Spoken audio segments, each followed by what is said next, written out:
इस समय हम राष्ट्रीय बाल वैज्ञानिक प्रदर्शनी में झारखंड से आए बाल वैज्ञानिकों के स्टॉल पर खड़े हैं। आइए उनसे मिलते हैं और उनके प्रोजेक्ट के बारे में जानकारी लेते हैं।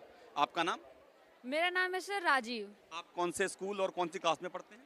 मैं पीएम श्री राजकीय +2 हाई स्कूल डुमरडीहा झारखंड कोडरमा से हूँ मैं। मेरा नाम रोहित कुमार है। मैं राजकीय +2 उच्च विद्यालय डुमरडीहा का छात्र हूँ। मैं क्लास 10th में पढ़ता हूँ। आपने ये जो एग्जिबिट किया हुआ अपना मॉडल, आप इसके बारे में बताइए ज़रा, क्या है ये? सर मैं यहाँ पर अपने मॉडल एग हैचिंग इंक्यूबेटर के साथ हूँ। यह मशीन बर्ड एग्स को आइडियल टेम्परेचर और ह्यूमिडिटी प्रोवाइड कराता है ताकि वह एक अच्छी तरह से इंक्यूबेट हो सके। इस मशीन को बनाने के लिए हमने जिन जिन वस्तुओं का प्रयोग किया है मैं वो आपको बताना चाहता हूँ। सर सबसे पहले तो हमने इसके लिए कार्टून बॉक्स लिया है और उस कार्टून बॉक्स को हमने चारों तरफ से थर्मोकोल से कवर किया है ताकि अंदर का टेम्परेचर बाहर ना जा सके और बाहर का टेम्परेचर अंदर ना आ सके, इंसुलेशन करवाने के लिए।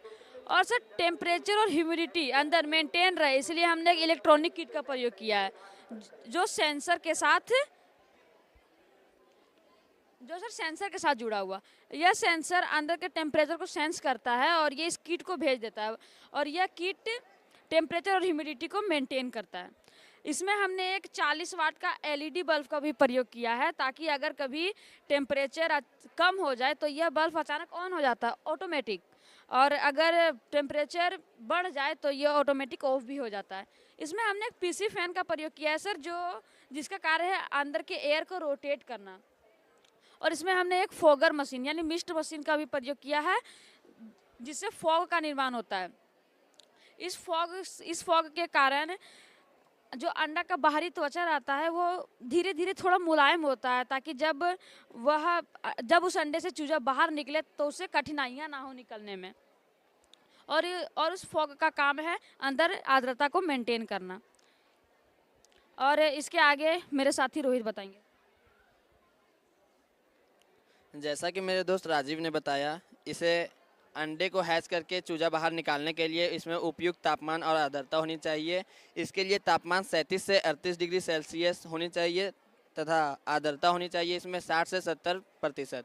हमने इसमें एक मैनुअली ट्रे भी लगाया है जो यहाँ पर देख सकते हैं। मैनुअली ट्रे है, इसके अंदर मैनुअली ट्रे को हिलाने पर अंडा रोटेट करता है। अंडा रोटेट होने से अंडे में जो रक्त जमा होता है वो जम नहीं जाता है, वो जमता नहीं है रक्त। इसका प्रयोग हमने भारत के ग्रामीण क्षेत्र के आर्थिक रूप से कमज़ोर किसानों के लिए बनाया है। ये इसका कॉस्ट बहुत लो है, ये 3000 से 3500 के अंदर बन के आ जाता है। जब हम इसे बाज़ार में ख़रीदने जाते हैं तो इसका कॉस्ट बहुत हाई होता है, इसे 2 लाख 3 लाख के अंदर परचेस करना पड़ता है। लेकिन हमने इसे बहुत ही कम कॉस्ट में तैयार कर दिया है जिससे आर्थिक रूप से कमज़ोर किसान इसे आसानी से परचेस कर सके और मुर्गियों के अंडे को हैच करके उसे चूजे निकाल सके और उसे बेच सके। जब मुर्गी एक बार में 12 से 13 अंडे देती है तो वह सभी अंडों को हैच नहीं कर पाती, वो केवल 6 से 7 अंडे हैच कर पाती है। लेकिन ये मशीन एक साथ 40 से 50 अंडे को हैच कर देगी। इसके लिए इलेक्ट्रिसिटी की आवश्यकता होती है और जब 2-3 घंटे के लिए इलेक्ट्रिसिटी ना हो तो हम इसमें गर्म पानी करके भी डाल सकते हैं। Thank you sir.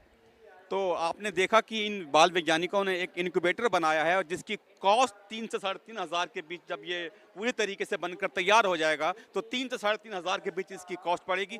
जो बाजार में ये बता रहे हैं कि 1 से 2 लाख के बीच में ऐसा इनक्यूबेटर बनता है और इस इनक्यूबेटर के अंदर टेम्परेचर और ह्यूमिडिटी को कंट्रोल करने के लिए डिवाइस लगाए गए हैं। तो आइए अब चलते हैं हम अपने अगले स्टॉल पर।